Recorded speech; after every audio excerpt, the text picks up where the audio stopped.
Hey Sage, it's been a while. Obviously this is a response to your video, what makes the sword balanced. I have to disagree with you.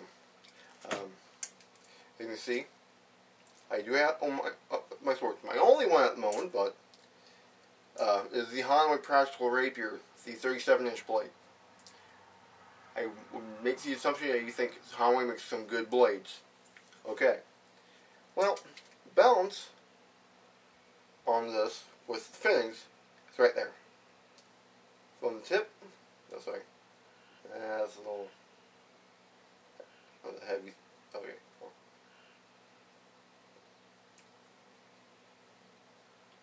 Well,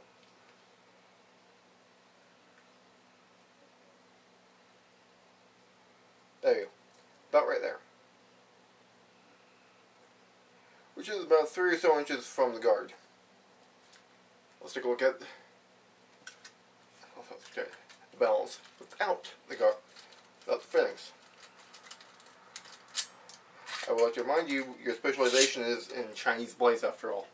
Not trying to be an ass, my old friend, but you gotta understand, some swords are put together completely differently than.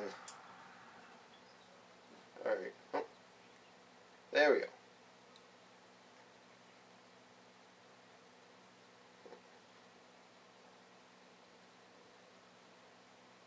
There you go. See where that jumped to? Well, from here up to here, it jumped 6 inches thereabouts. From about, say, 3 inches from the guard. Again, the tip of the guard is right here. To freaking a foot, almost a foot. Saying that the fittings do help somewhat. In this case, the fittings help tremendously. And as you said, you want the blade, the balance point of the blade to be as close to the hand as possible. Having it 6 inches from the pommel, not the pommel, but from the guard, is as close to the hand as possible. European blades have pretty heavy pommels and guards for a reason. I'm not disputing the fact that most Asian blades, Asian swords, are very well balanced for what they are, and for the styles, for the martial arts, for the forms that are used. European blades, however, are a bit different, especially when it comes to the rapier.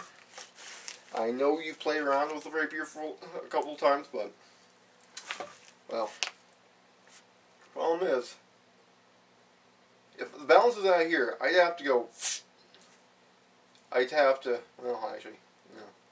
Yeah, if I do this, I still get hit. But here, you know, see?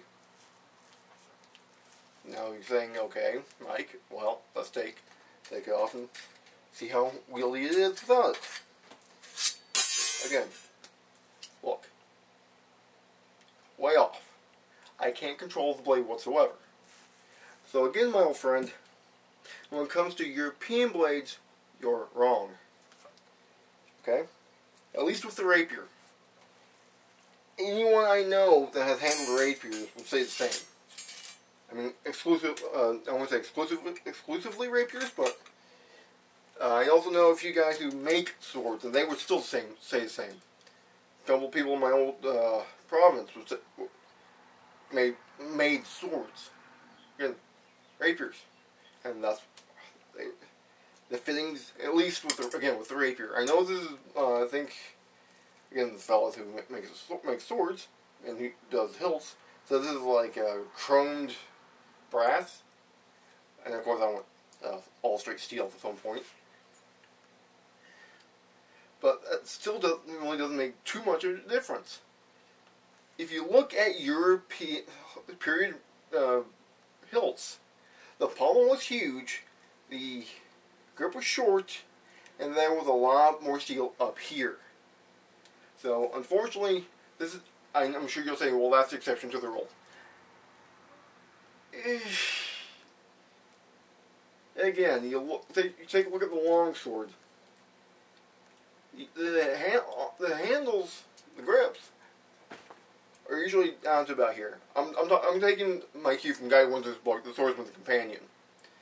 I know you have the Duelist Companion that he wrote, so you know what I'm talking about. But they're so long, and usually the pommel is like that freaking long. There's still a lot of steel back there.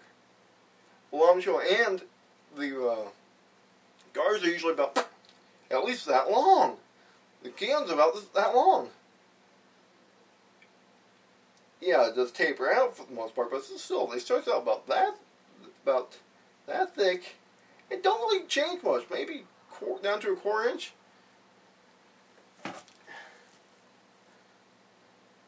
Yeah, I mean like this. I mean, here, give me a close up.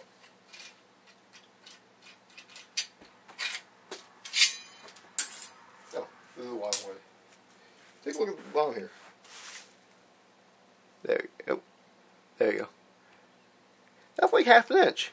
Comes down to, I know this comes up to about 3/8, but still.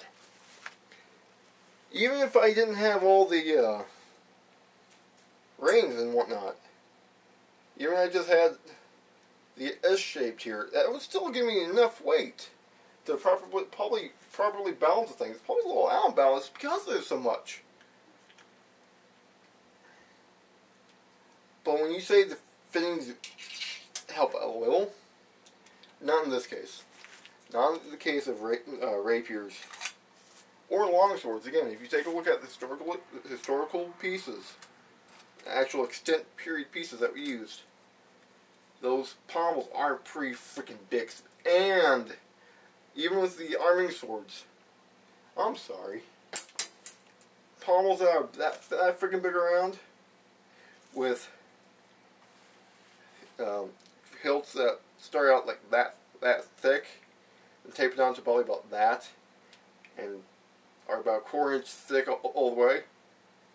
That adds a lot of weight. That actually brings a lot of balance, a lot to balance it. Yes, it was started to become more refined with the side sword. No, not side sword. The small sword. But that was way towards the end of the European sword making.